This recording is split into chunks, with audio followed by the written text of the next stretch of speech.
All right, let's talk about the skies over North Africa. Because right now, there's a fascinating story playing out between two of the region's biggest airlines, EgyptAir and Royal Air Maroc. These guys are major competitors, sitting at a crossroads of the world. And honestly, the way they're building their fleets tells two completely different stories about where they think the future of flying is headed. So here's how we're going to break it down. We'll set the stage, then put their current fleets head to head. After that, we'll dive into their future plans, which is where things get really interesting. We've also got a crazy story about EgyptAir's big problem with the A20. And then we'll wrap it all up by looking at what this all means. Okay, so let's set the scene. You've got EgyptAir and Royal Air Maroc, and they're positioned smack dab in one of the most strategic spots on the planet, linking Africa, Europe, and the Middle East. They are, without a doubt, two of the continent's heavy hitters, with big networks that span the globe. And because of that, the planes they choose to fly, well, that's absolutely crucial for staying ahead of the competition. So, first things first, let's take a snapshot of where these two airlines stand right now. In 2025, what are they actually flying today? On paper, it looks pretty close, right? EgyptAir has a slight edge with 71 planes to Royal Air Maroc's 60. But, that headline number, it really doesn't tell you the whole story. The real difference, the interesting part, is in the kind of planes each one has in its hangar. Take a look at EgyptAir. Their fleet is, well, it's a mix of pretty much everything. They've got Airbus and Boeing, new planes and older ones. For shorter hops, they're flying things like the A320neo. For those long-haul international routes, they've got the big guns, A330s, 777s, and the 787 Dreamliner. Now, on one hand, that gives them a ton of flexibility, but on the other, it can be a real headache for your maintenance crews to keep track of it all. Now, flip over to Royal Air Maroc, and it's a totally different philosophy. They are overwhelmingly a Boeing airline. The 737 is the absolute backbone of their short-haul fleet, and the 787 Dreamliner handles the long-haul stuff. For the really short regional flights, they've got smaller, super-efficient planes like the Embraer E190 and ATRs. It's a much more streamlined approach. Okay, so that's what they're flying right now. But honestly, the future is where this story gets really, really good. When you look at what these two airlines have on order, you see two wildly different playbooks. One is all about careful, steady modernization. The other is about massive, game-changing ambition. Let's start with EgyptAir. They're making a big move, ordering 16 brand-new Airbus A350s. And this isn't just any plane. We're talking about one of the most advanced, most fuel-efficient wide-body jets on the market. This is a huge signal that they're serious about growing their long-haul network. And if you listen to what their CEO is saying, it's all about one thing: modernization. It's a very calculated strategy. They're not just buying planes for the sake of it. They're buying the right planes to replace older jets and meet that growing demand for international travel.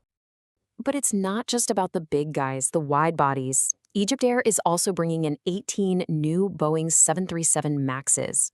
And here's where it gets juicy.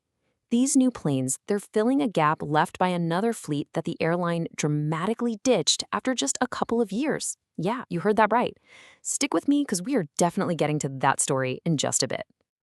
Okay, now hold on to your hats. Let's shift over to Royal Air Maroc. Forget 16 planes or 18.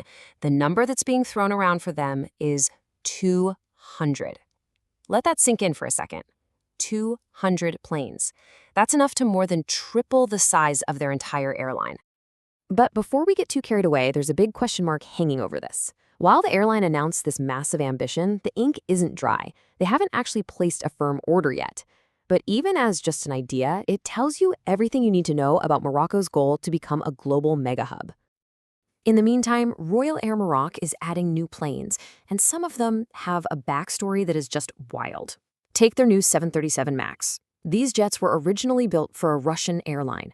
When sanctions hit, they couldn't be delivered. So Qatar Airways snapped them up, leased them to an Indian airline for a bit, and now they're finally on their way to Morocco. It's like these planes have had a whole career before they even started their main job. All right, remember how I teased that mystery fleet EgyptAir got rid of? Well, it's time to talk about it. This is a really fascinating and kind of painful story about the airline's experience with the Airbus A220.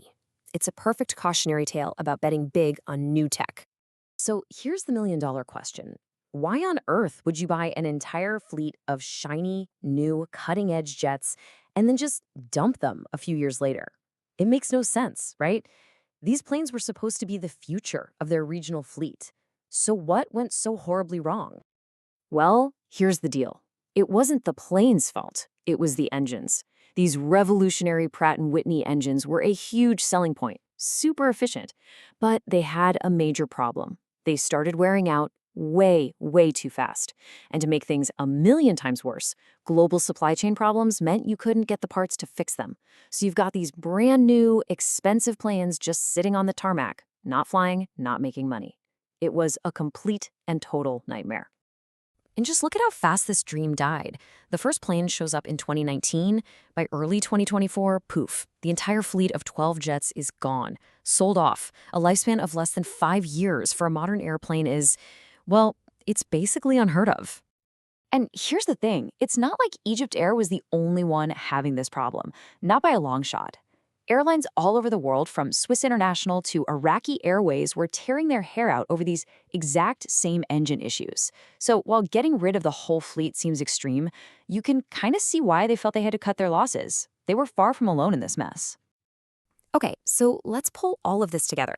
We've looked at what they fly now, what they want to fly, and the crazy engine drama with the A220. So what does it all mean for what's next? Well, what we're seeing is two airlines with two totally different visions for the future. You could almost think of it like this. EgyptAir is playing chess. They're making careful, methodical, piece-by-piece moves to modernize their fleet and protect their position.